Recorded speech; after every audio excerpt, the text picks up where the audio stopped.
라디오 문학관 세계 단편 소설 50선 싱클레어 루이스 원작의 버드나무 길 3부작 두 번째 시간입니다.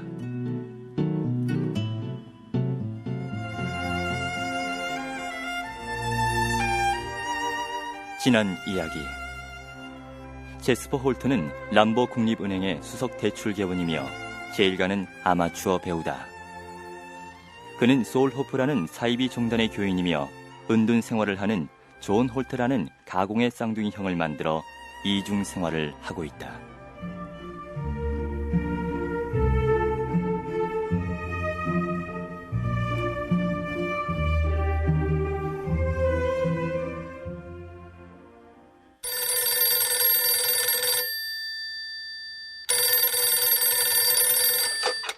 예, 람보 은행장입니다. 저 제스퍼입니다. 두통 때문에 도저히 출근할 수 없겠어요. 제스퍼는 은행장에게 전화를 걸어 두통 때문에 출근할 수 없다고 알렸다. 그런데 바로 그날 그의 쌍둥이 형인 존은 오래간만에 버논시로 나와 은행을 방문했다. 안녕하십니까. 전 제스퍼의 쌍둥이 형인 존이라고 합니다. 은행장은 그 전에 단 한 번 존을 만나본 적이 있었다. 그때도 우연한 일치인지 제스퍼는 결근하고 없었다. 당신 동생은 집에 있을 거요.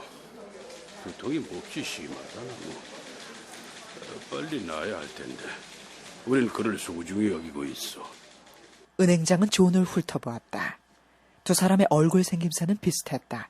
그러나 존의 만성 신경성 소화불량에 걸린 것 같은 표정이나 엉클어지고 생기 없는 갈색 머리칼을 보니 그가 마음에 들지 않았다. 담배 피우시죠. 담배는 피우지 않습니다. 전 인간이 어떻게 마취제로 이 관자놀이를 더럽히는지 이해할 수 없어요. 제 동생 제스퍼를 칭찬하시는 말씀을 들으니 마땅히 기뻐해야 할 것이나 전 그가 정신적인 것에 대한 존경심이 결핍된 데 대해서 큰 우려를 갖고 있습니다. 게다가 놈은 경솔하고 성실치 못하지요. 경솔하다니요? 꽤 착실한 일꾼으로 생각합니다. 하지만 연극을 한다, 연애 소설을 읽는다, 그런 건 말입니다. 전 동생이 현세의 향락을 추구하는 것을 보면 마음이 괴롭습니다. 이제 그를 찾아가 봐야 되겠네요. 안녕히 계십시오. 수요일 제스퍼가 다시 은행에 출근했을 때 은행장이 농담 삼아 말했다. 당신은 형하고 전혀 다르더군. 그런 형이 상학이니 동양의 신비주의니 뭐니 하는 것에 늘 빠져 있어서 마침내 안개 속에 길을 잃은 사람이 되고 말았습니다. 하지만 저보단 월등히 나은 분이죠. 가령 제가 은행 돈을 훔치든지 한다면 존을 즉시 호출하십시오. 그러면 틀림없이 저를 심판대에 불러내도록 아마 최선을 다할 것입니다. 그렇게 하지. 허나 아예 훔치지 말도록 하게나. 빳빳하게 풀목인 와이셔츠를 입은 종교 탐색가와 사귀어야 되다니. 난 질색일세. 그나저나 여전히 머리가 아프네요. 한 일주일 푹 쉬지 그러나. 제스퍼는 은행장의 충고를 받아들여 다가오는 금요일 북쪽의 와카민 호숫가를 달리기로 마음먹었다. 거기서 송어 낚시질이나 좀 하고 월요일이나 화요일에 돌아오죠. 그리고 떠나기 전에 급료 계산서를 작성하고 다른 대출개원에게 인계하도록 하겠습니다. 당신의 충실한 태도는 언제 봐도 믿음직스럽군. 감사의 뜻으로 목요일 저녁 우리 집에 초대하겠네.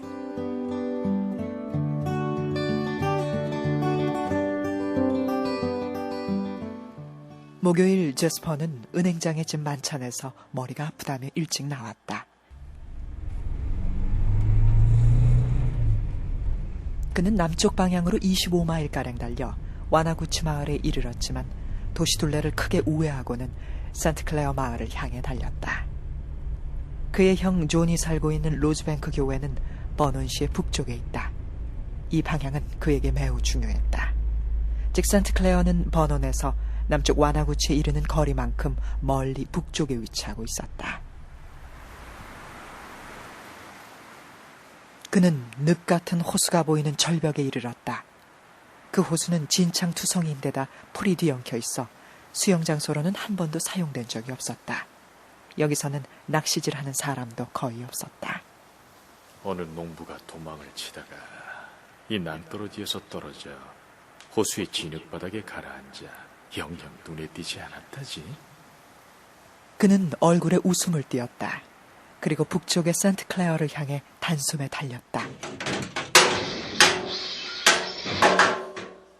산트클레어의 근처에 이르자 그는 차를 멈추고는 스파크 플러그를 돌려서 빼고 플러그를 엔진에다 세게 두들겼다. 합선된 플러그로 인해 엔진은 껑충 뛰며 기침 소리를 냈다.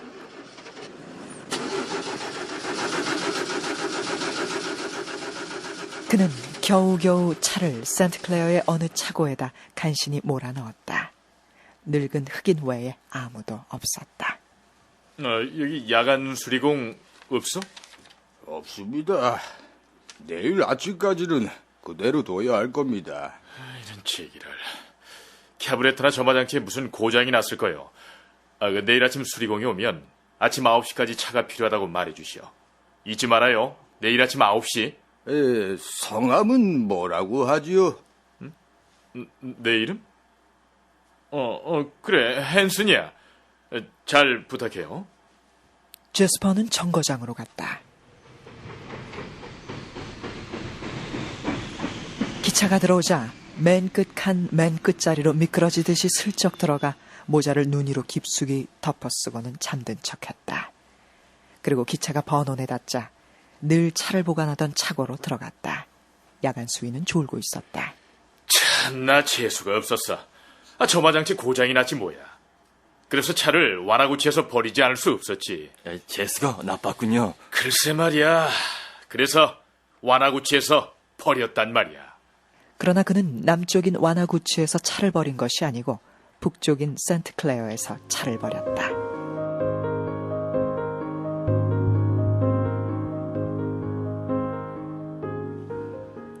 하숙집으로 돌아가서는 조용히 푹 잠이 들었다.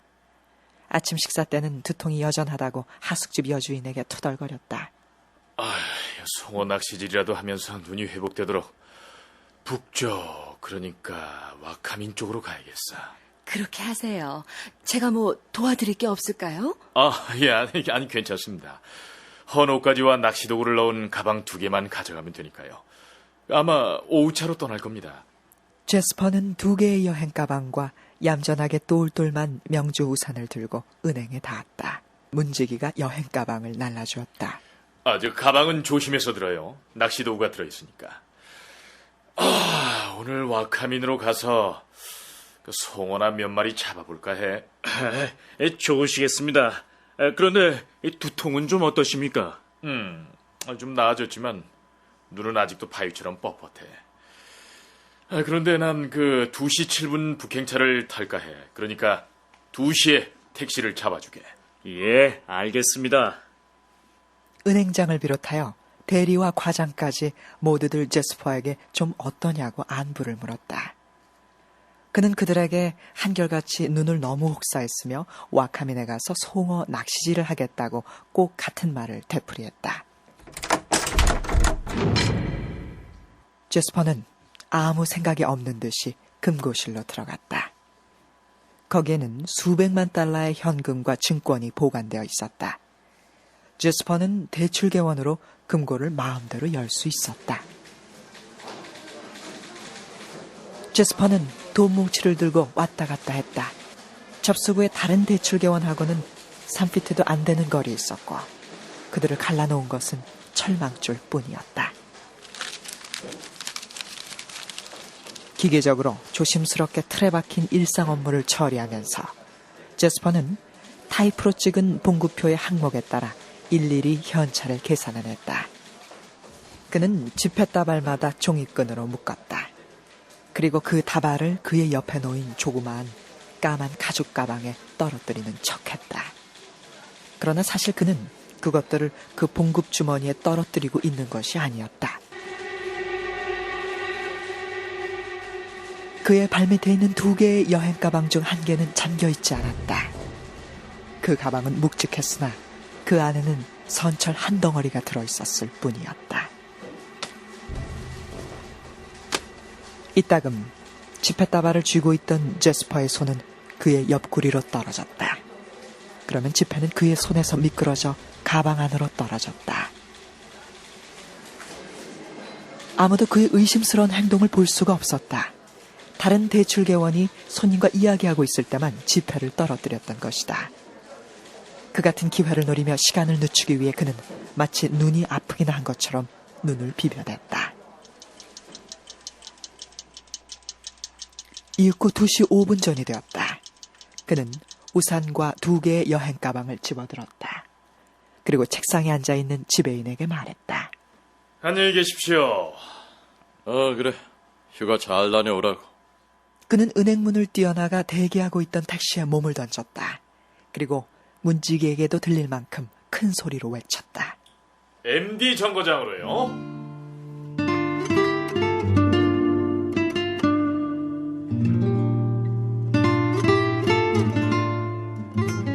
MD 정거장에 이르자 와카민행 차표를 샀다. 센트클레어에서 120마일 지점이었다.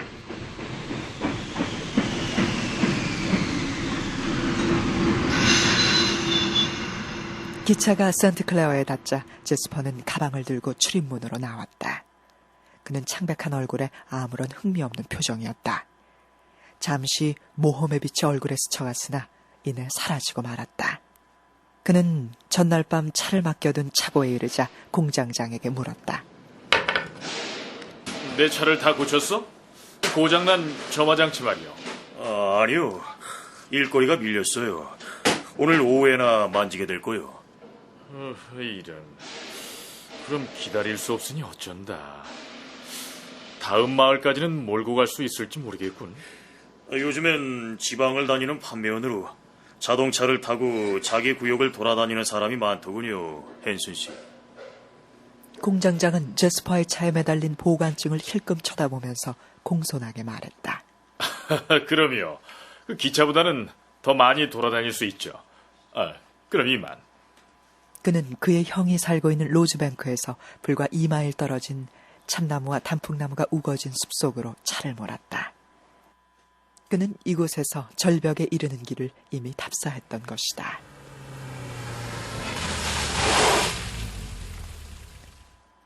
풀이 우거진 공지에 차를 세웠다. 그리고 시트 밑에서 식료품 통조림 등을 꺼내 피크닉을 하는 것처럼 풀밭에 쫙 늘어놓았다. 그는 오후 2시 7분부터 저녁 때까지 그 자리에 도사리고 있었다. 가끔가다 음식을 먹는 척했다. 어느 스웨덴인이 지나치면서 물었다. 피크닉 중이신가요? 네, 하루 휴가를 즐기고 있죠. 네. 그 사람은 뒤돌아보지도 않고 그냥 지나쳐갔다. 해질 무렵 제스퍼는 담배를 끝까지 다 피우고서는 비밀스런 말을 내뱉었다. 그래, 이것이 제스퍼 홀트의 마지막 담배일 거야. 쪼는 담배를 피울 수가 없으니 말이야. 제기를. 그는 2개의 여행 가방을 숲속에 감추었다. 그리고 망치와 끈을 꺼내 엔진에 찍혀있는 넘버를 내리쳤다. 넘버를 도저히 알아볼 수 없게 되었다. 그 다음 차량의 번호판을 떼어내어 가방 옆에 가져다 놓았다.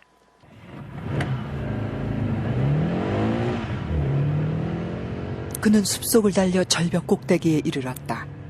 차가 있는 곳과 호수 위에 들이운 절벽의 끝에는 약 130피트가량의 폭이 있었다. 제스퍼는 초조한 듯이 운전대에 자리 잡았다. 차는 절벽 끝을 향해 질주했다. 그는 재빨리 몸을 날려 뛰어내렸다. 차는 저절로 앞으로 무섭게 질주하다 절벽 끝으로 쏜살같이 날아갔다. 차체가 마치 무거운 비행기처럼 공중을 날아갔다. 그리고는 몇 바퀴 뒹굴면서 호수를 향해 무섭게 떨어졌다. 굉장히 요란한 파문을 이루며 물이 튀어올랐다. 그러다 이내 잠잠해졌다. 호수는 비밀을 간직한 듯 불길하고 고요했다. 한두 해 동안은 아마 아무도 발견하지 못할 거야. 그는 가방을 감추어둔 곳으로 되돌아와서 가발과 존 홀트의 검은 옷으로 바꾸어 입었다. 그리고 가방과 차량 번호판을 들고 로즈뱅크를 향해 걸어갔다.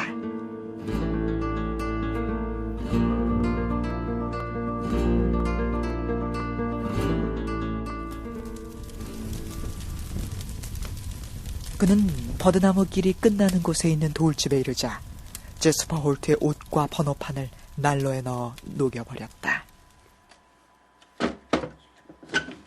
그는 책장을 열고 1달러, 50달러, 10달러 이렇게 단위별로 묶은 지폐다발을 서가 선반 위에 있는 책과 같은 모양을 한 빈 과자 상자에 꾸려 넣었다.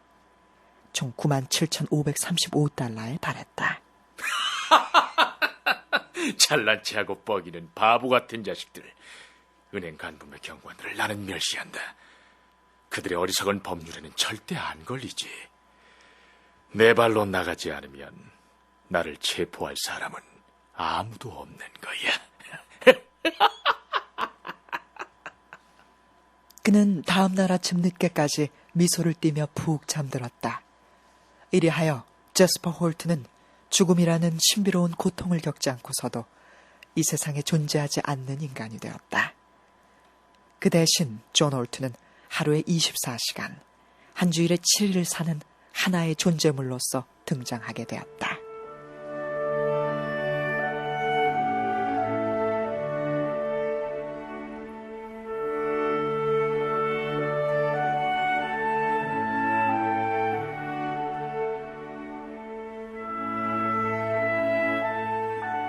라디오 문학관 세계 단편 소설 50선 싱클레어 루이스 원작의 버드나무길 2부를 들으셨습니다.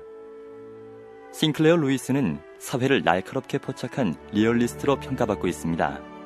오늘은 그의 작품이 쓰여졌던 당시의 시대적 상황과 이 작품이 갖는 문학사적 의의에 대해 서울대 영문과 안지연 선생님의 말씀으로 들어보겠습니다. 잘 알려진 대로 루이스는 사물과 장소에 대한 적확한 묘사력이 뛰어난 풍자가로서 주목을 받았던 작가입니다. 예컨대 루이스와 동시대 미국 작가인 해밍웨이나 포크너 같은 작가들이 새로운 형식의 모더니즘 기법을 사용했던 것과는 달리 루이스는 이야기 전개 방식에 있어 전통적인 리얼리즘에 가까운 기법을 구사했습니다. 현재 루이스의 작품이 많이 읽히고 있지는 않지만 루이스가 미국 문학사와 미국인들의 상상력에 끼친 영향력은 무시할 수 없겠죠. 그의 첫 번째 아내였던 그레이스 해거는 루이스가 공적인 글쓰기보다 사람들의 생각에 오히려 영향을 많이 끼쳤다고 말했는데요. 이 말이 아마도 루이스에 대한 가장 정확한 평가일 것입니다. 즉, 베빗이란 인물과 메인 스트리트라는 장소가 미국인들의 상상력 속에 평범한 미국인들의 세계가 대변하고 있는 가치관을 상징하는 언어로 깊이 각인되었다는 점에서 그러합니다. 당시 해밍웨이, 포크너 혹은 이드스 워튼이 각각 투우나 사냥, 미국의 남부사회, 또 뉴욕의 상류사회를 소설의 소재로 삼았던 반면 루이스는 너무나 평범해서 아무도 관심을 주지 않았던 평범한 중서부의 미국 마을에 지대한 관심을 가졌기 때문입니다. 작은 마을 사람들의 권태로운 삶에서 전형적인 미국성을 찾아내었고 미국의 전형적인 사업가, 의사, 종교인 등 보통 미국인들이 공유하고 있는 경험들을 소재로 삼았기 때문입니다. 1920년대 미국 대도시에서의 급변하는 삶과 달리 작은 마을에서의 삶은 어떻게 보면 외부의 변화와 동떨어진 세계였고 소도시나 작은 마을에서 사는 사람들의 삶은 아직까지도 그다지 변한 바가 없기 때문에 1920년대의 미국을 해부한 그의 풍자는 여전히 유효하다고 할 수 있겠습니다.